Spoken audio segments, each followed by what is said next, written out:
Hora de falar se Rony pode virar reforço do São Paulo. Especulação que surgiu nas últimas horas nas redes sociais, promovida por palmeirenses. Confesso que achei a história estranha, até porque o São Paulo outro dia encontrou enorme dificuldade em comprar Natanael, lateral direito de 23 anos de idade, vendido pelo Curitiba ao Atlético Mineiro por 7 milhões de reais. Vale a lembrança de que a pedido do Palmeiras hoje pelo Rony gira na casa dos 8 milhões de dólares ou 49 milhões de reais. O que eu fiz? Fui checar com um dirigente importante do São Paulo que respondeu que a chance é zero. Nunca se discutiu o nome do Rony e ele não será comprado. O tricolor não tem os 49 milhões de reais para dar pro Palmeiras, muito menos o 1 milhão e 300 mil reais por mês que o Rony exige para deixar o Verdão. Hoje ele ganha na casa de 1 milhão e 50 mil mensais. Para se mudar para outro clube ele precisaria ganhar 1 milhão e 300 mil. Achei a pedida astronômica. Só para completar o noticiário do São Paulo, prensa espanhola afirma que o tricolor vai enviar uma oferta a Lucas Rosa, lateral direito que pertence a Valladolid. Já havia contado para vocês na semana passada que o São Paulo fez uma proposta de empréstimo. Também já contei que o Valladolid pede cerca de 3 milhões de euros para que esse negócio vá adiante. Informação que eu obtive junto a uma pessoa do Valladolid, vou até dar o nome, o Bruno Maziotti, que é o diretor executivo de futebol do clube, é de que não chegou proposta nenhuma do São Paulo, pelo menos até esse momento.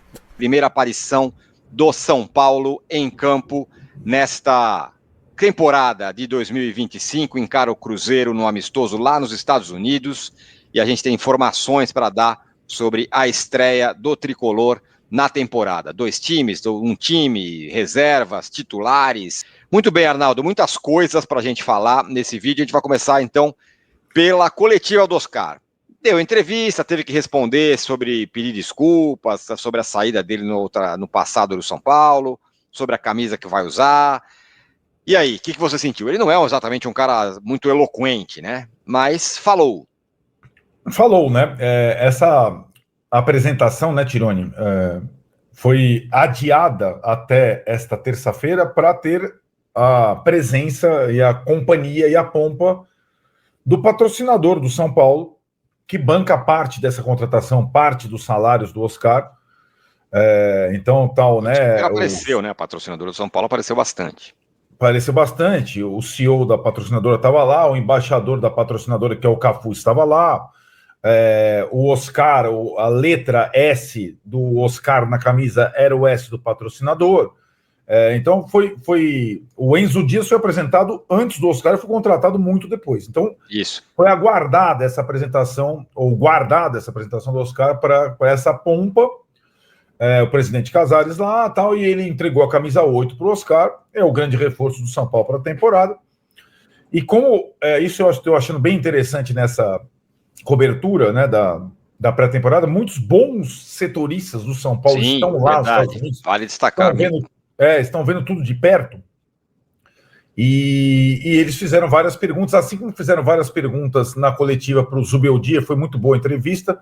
Fizeram boas perguntas para o Oscar, inclusive aquela situação de desconforto por ter saído do São Paulo da maneira que saiu, quando jovem, essa volta toda e tudo mais. O Oscar, eu acho que, como você falou, ele é um cara de poucas palavras, não é de polêmica, né? Falou que essa situação nunca o assombrou, né? Foi a palavra que ele usou, né?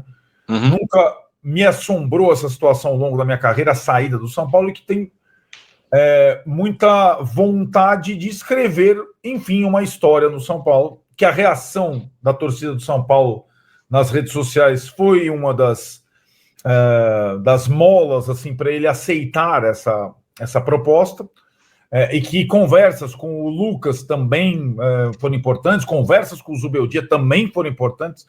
Então o Oscar, mesmo de uma forma sucinta, eu acho que respondeu as perguntas, e acho que o Oscar é um jogador, ele não é midiático, né? Sim, a resposta que ele pode dar é no campo, né? Isso. Ele treinando sério, jogando quase todas as partidas.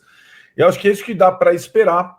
Muita gente aguardava um pedido de perdão do Oscar. Eu acho que não era o caso. Muito São Paulino que está magoado ainda, né, com a forma que ele saiu, que não era a favor da contratação dele, por isso, não pela questão técnica. Esperava, sei lá, um meia-culpa, mas eu acho que não era o caso, sinceramente. Eu achei a entrevista ok. E vamos ver ele no campo, que é o que importa. Eu também acho que pouco importa. A desculpa dele, o perdão, como é que a gente queira chamar, vai ser no campo. Se o cara jogar ou não, né? Se o cara jogar bem ou não jogar bem. Acho que isso é o mais importante. Ele é um cara, como você falou, zero midiático, né? Acho que é o contrário do Rames Rodrigues nesse aspecto, né? É zero primadona, zero assim. Vai jogar, se jogar bem, tá tudo bem. Sobre a história de que o Zubeldia entrou nessa jogada aí, na coletiva do Zubeldia deu a pinta já, né? Quando ele falou, não, ano passado a gente não tinha um jogador como esse, tarará, tarará, deu a pinta que ele ou aprovou, ou conversou, o que quer que seja, parece que eles aparentemente, né, estão em sintonia, pelo menos por enquanto. Falou alguma coisa sobre como jogar ou não jogar? Isso, exato. Até eu acho que isso foi interessante. Talvez mais eu estava me esquecendo, você tocou num ponto bom, que a conversa com o Zubeldia, segundo o Oscar, mostrou o que o Zubeldia espera dele no time do São Paulo, como o São Paulo pretende jogar nessa temporada. Então vai de encontro à entrevista do Zubeldia, né, que disse que com jogadores com os quais ele não trabalhou e não conhece, ele gosta de falar antes da contratação para deixar... É diferente do Enzo Dias, que ele conhece muito, viu na Argentina o tempo todo, tal. Então o Oscar teve essa conversa prévia e foi o próprio jogador que detalhou isso na apresentação. As palavras não dizem muita coisa, né? Assim, não vão dizer se o cara vai jogar bem, se o cara vai jogar mal. Mas o que você achou, assim? O que você sentiu? Não, eu senti que ele tá motivado, ele é um jogador... Eu acho que esse perfil do São Paulo dos jogadores mais velhos do São Paulo, ele é um perfil interessante, fala muito da questão da idade, média de idade, que é uma armadilha para o São Paulo na temporada. Ao mesmo tempo, o perfil desses jogadores, eles são quase todos sérios, profissionais pra caramba, dedicados, e o Oscar é um desses exemplos. Sempre foi assim a carreira toda. Ele não foi para a China passear, ele foi para a China ganhar muito dinheiro, claro. Sem dúvida. Mas ele jogou bem todas as temporadas, a sério, a maioria das partidas e tudo mais. Então eu acho que eu senti ele motivado, mobilizado e sabendo que a expectativa que se tem sobre ele, e eu acho que os jornalistas, os companheiros, é grande. Né? Sim, que ele vai ter que mostrar no campo. Né? Bom, e vai mostrar no campo amanhã, né? O São Paulo vai encarar o Cruzeiro no primeiro amistoso que faz nos Estados Unidos, e para mim essa pré-temporada está valendo, se está valendo por alguma coisa, me parece que é para isso, porque vai encontrar, em vez de você jogar lá com o Inter de Limeira, com o Velo Clube, sei lá o quê, você vai jogar com o Cruzeiro e depois com o Flamengo. Eu acho que isso é legal, e acho que dá uma medida de força importante, embora aconteça o que acontecer, não dá para tirar grandes conclusões, mas você vai encarar no primeiro jogo da temporada, um time da Série A que vai encarar você ao longo do ano, eu acho bem legal, que se reforçou pra caramba, contratou um monte de jogador, eu acho bem legal, e a ideia é que o São Paulo tenha dois times diferentes. Então, vai jogar o time 1, não quer dizer que esse vai ser o titular, porque o Zubeldia vai dar uma misturada, pelo jeito, é isso? É isso, eu acho que é diferente do Cruzeiro. Vamos começar pelo Cruzeiro. O Cruzeiro deve ter, até porque o Diniz trabalha assim, um possível time titular para a temporada.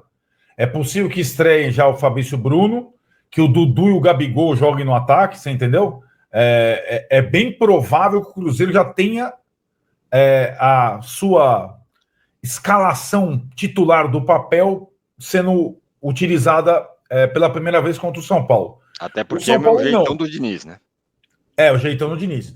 O São Paulo não. O Zubeldia fez uma coisa que eu considero interessante, que é fazer uma mescla das escalações time A, time B e trocar essas escalações no intervalo. Né?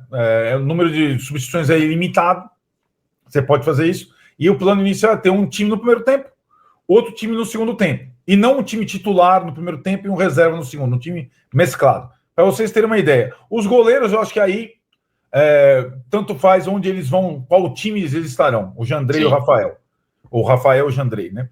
Agora, um time vai ter o Ferrarese, o Juan, o Alan Franco e o Enzo Dias, Pablo Maia, Alisson e Oscar, Eric, Caleri e William Gomes. Ou seja, do quarteto ideal, Oscar e Caleri num time. O outro time, Igor Vinícius, Arboleda, Sabino e Moreira na esquerda, Luiz Gustavo, Marcos Antônio e Luciano, Lucas, André Silva e Ferreirinha, ou seja, Lucas e Luciano no outro time. Então, são times equivalentes. E não quer dizer que o São Paulo fosse jogar amanhã contra o Corinthians pelo Paulista, fosse um ou outro time. Provavelmente aí o Zubeldia faria o time ideal dele. Ele ainda não fará isso no primeiro jogo, está claro. Agora, eu sei que a gente já falou bastante sobre isso, e eu e você discordamos desse aspecto, né? Nossa primeira discordância de 2025. Quando você olha a escalação desses dois times aí, nenhum é o titular, certo? Ele está misturando os dois. Uhum. Quando você olha tanto o time primeiro com o Rafael no gol, contra o segundo time com o Jandrei no gol, a minha impressão é que são dois bons times. Não são esquadrões, mas são dois bons times, né? Assim, onde eu quero chegar? Qual é o ponto fraquíssimo de qualquer um desses times? Eu não vejo. Talvez o Moreira, na lateral esquerda, que está meio improvisado, embora ele já jogou ali. Eu acho que são dois bons times, excelentes. Vão ganhar o Campeonato Brasileiro? Talvez não. Mas eu acho que são dois bons times. Eu acho dois times bons, mas com lacunas de largada. E eu acho que você ter duas improvisações nas laterais no começo da temporada é um problema. O Moreira na esquerda e o Ferrarese na direita, né? Já são duas improvisações.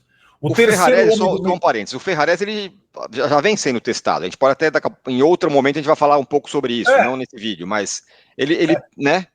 Seria quase como se ele não fosse mais é um improviso ainda, mas um improviso jamais testado, vamos dizer assim. Não, você pode... Não, o Moreira também jogou na esquerda, na base, mas assim, não era o plano A do São Paulo. Nem o Ferrarese na direita e nem o Moreira na esquerda, certo? Está claro. São Paulo não conseguiu contratar.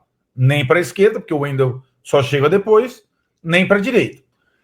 Aí, para mim, nesses dois times, se você for lá experimentar, tem uma coisa, não é só o papel, Tironi. Primeiro, é o mesmo sistema do ano passado nos dois times.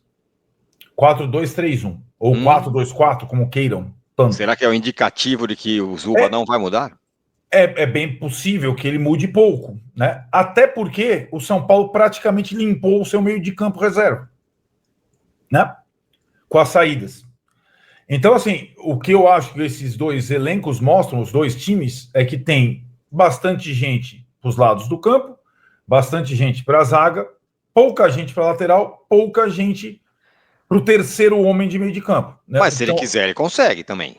Ele dá para ele fazer Alisson, Pablo Maia e Bobadilha. O Bobadilha não está em nenhum desses times porque chegou depois, teve influência. Não, mas isso é possível pode até ser, mas saíram 3 jogadores, por exemplo, do mesmo setor, né? Galopo, Michel e Nestor, né? Por exemplo, né? Os 3 de uma vez. Saiu o Rato.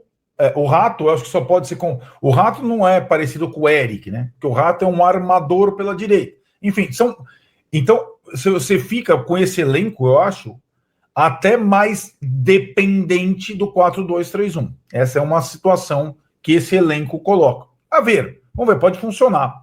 Vamos ver no começo, né? Não sei, eu acho que com os volantes que estão lá, você consegue botar um terceiro homem no meio do campo. Então você poderia fazer, por exemplo, eu acho que desse elenco, Alisson, Pablo Maia, Marcos Antônio e mais um. Então, aí que tá. Esse trio que eu acho interessante, não tem nenhum dos 3 tem presença diária, né? O que o Bobadilha tem. Eu acho que o Bobadilha tem essa... Enfim, dá para testar e ver como é que funciona. No primeiro cheiro, vão ser 2 times, até pela ausência dos meio-campistas e a chegada tardia do Bobadilha, né? Você tem mais ou menos o modelo do ano passado, com 2 no meio, 3 à frente deles e o centroavante, né?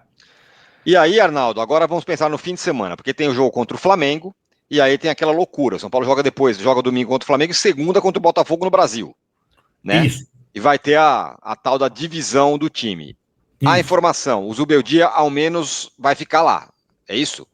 Ao menos não, ele queria dirigir o time no Paulista. Ele queria, mas foi demovido da ideia. Mas por questões contratuais do torneio, ele terá que ficar nos Estados Unidos. Ele mostrou esse incômodo na coletiva, falou, isso não é coisa, não me pertence, né? Ele falou até de contrato, né? Deveria pertencer, mas enfim. Deveria ser uma decisão dele. Deveria pertencer, né? Claro, exato. Uma decisão dele, isso era o óbvio. A intenção dele era dirigir o time no Paulista. E ele não dirigirá, ele ficará nos Estados Unidos. O time será dirigido contra o Botafogo pelo Max Cubeiras, que é o principal auxiliar. Um dos outros auxiliares vai com o Max Cubeira. Então ficam 2 nos Estados Unidos, vai dividir tudo. 2 vão para São Paulo, né? A volta dessa turma, Max Cubeira, outro auxiliar e 10, 11 jogadores que serão escolhidos nas próximas horas, devem ser definidos entre terça e quarta-feira, acontece no dia 17. O São Paulo joga dia 20 em Ribeirão. Aí, meu velho, 10 ou 11 e o resto? Essa é a questão. Qual será o resto que vai jogar contra o Botafogo? Porque, em princípio, a informação que eu tenho é que virão ao Brasil no dia 17 não os principais. Então, a minha informação, por enquanto, o quarteto, o Luciano, o Lucas, o Calério e o Oscar ficariam nos Estados Unidos para jogar contra o Flamengo e viria uma turma, digamos, não principal. Até agora a gente não tem esse time principal, né? Mas não viriam os principais jogadores para o jogo do Botafogo.